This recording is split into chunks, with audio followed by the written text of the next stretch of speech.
¿Qué tal? Bienvenidos. Hoy vamos a clavarnos en una de las narrativas más potentes y la verdad más debatidas de la historia, la visión del Apocalipsis.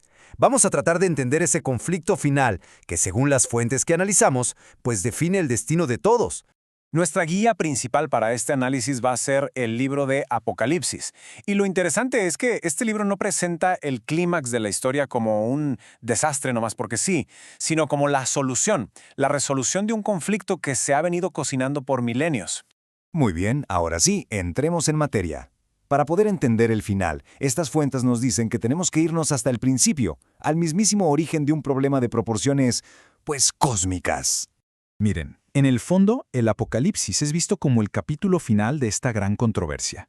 La pregunta central no es tanto sobre el fin del mundo, sino sobre el carácter de Dios. O sea, ¿su gobierno es justo? ¿Es bueno? Todo el conflicto, desde el cielo hasta la tierra, gira en torno a responder esa simple pregunta. Y este pleito cósmico no pasó de un día para otro, ¿eh? Se fue dando por etapas.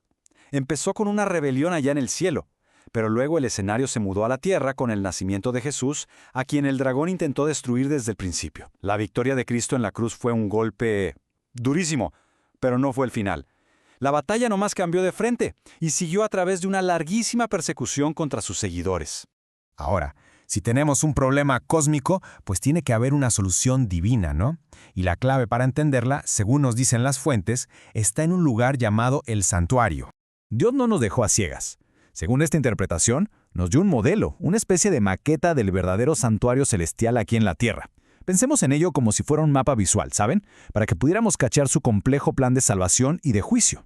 Y este plan se divide en 3 pasos, que se reflejaban en cómo estaba distribuido el santuario, y nos muestra cómo Dios trata con el problema del pecado. Primero, el sacrificio aquí en la tierra. Segundo, la intercesión de Cristo desde el cielo. Y tercero, una fase final de juicio que no solo limpia el expediente del pecado, por así decirlo, sino que públicamente deja bien parado el carácter de Dios ante el universo entero.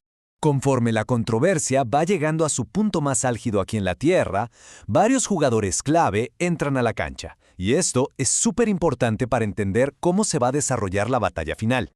Justo en el centro del conflicto tenemos a dos fuerzas opuestas. Por un lado está Cristo, que es simbolizado como el Cordero, digno de ser adorado por su sacrificio, y del otro lado Satanás, el dragón, que lo que busca es robarse esa adoración. Y no lo hace solo, sino que se apoya en aliados muy poderosos aquí en la Tierra.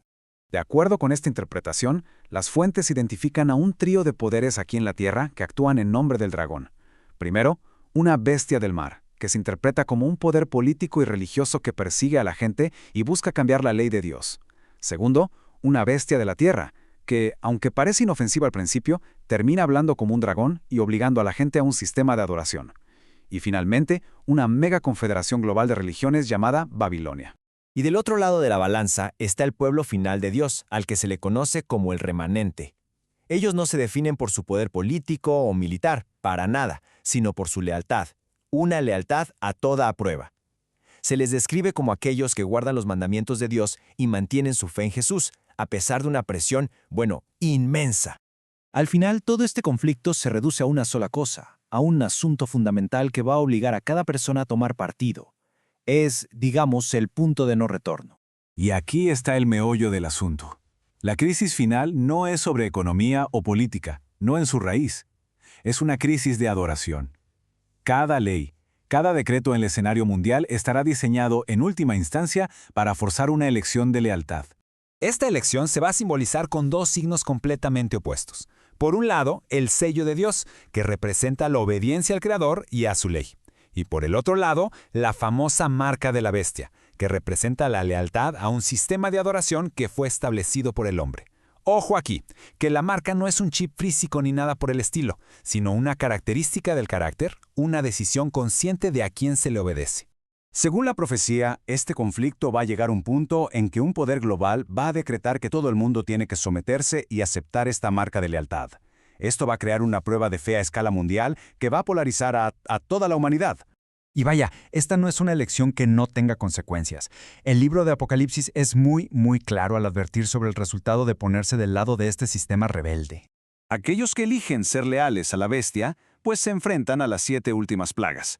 Y estas no son un castigo arbitrario, Son los juicios de Dios que caen sobre un mundo que ya rechazó por completo su misericordia. Esto pasa después de que el tiempo para decidirse ya se haya terminado. Y con esto llegamos al clímax de la gran controversia y a su solución final, definitiva y universal. No todo es caos, ¿eh? Hay un plan para la restauración final de todas las cosas. Los eventos del final se desarrollan en un orden bien específico. Empieza con el fin del tiempo de prueba para la humanidad, le siguen las plagas, después el regreso glorioso de Cristo, luego un periodo de 1000 años y finalmente la erradicación total y absoluta del mal. Un periodo clave aquí es el milenio. Durante estos 1000 años, la tierra queda desolada, con Satanás básicamente encerrado en ella, mientras que la gente que fue salvada está en el cielo, participando activamente en la siguiente fase del plan de Dios. A ver, lo más interesante de esto es el propósito del juicio. No es para que Dios decida, porque Él ya sabe todo. Es para demostrar su justicia ante toda la creación. Los redimidos van a poder revisar los registros, entender cada decisión y confirmar por sí mismos que Dios siempre actuó con justicia y amor, eliminando para siempre la más mínima posibilidad de que el pecado vuelva a surgir. Y así, después del juicio final, el conflicto se acaba para siempre. Todas las dudas sobre el carácter de Dios se disipan, y su nombre queda reivindicado ante todo el universo. No se trata solo de que el bien gane, se trata de que se demuestra que la razón, el poder y la adoración legítima le pertenecen solo y únicamente a Él. Al final del día, esta interpretación de la profecía no presenta los eventos finales como un espectáculo para sentarse a ver con palomitas, sino como un llamado personal a tomar una decisión. La pregunta que queda flotando en el aire es sobre la lealtad. Una elección que, según este relato, tarde o temprano, todos tendremos que hacer.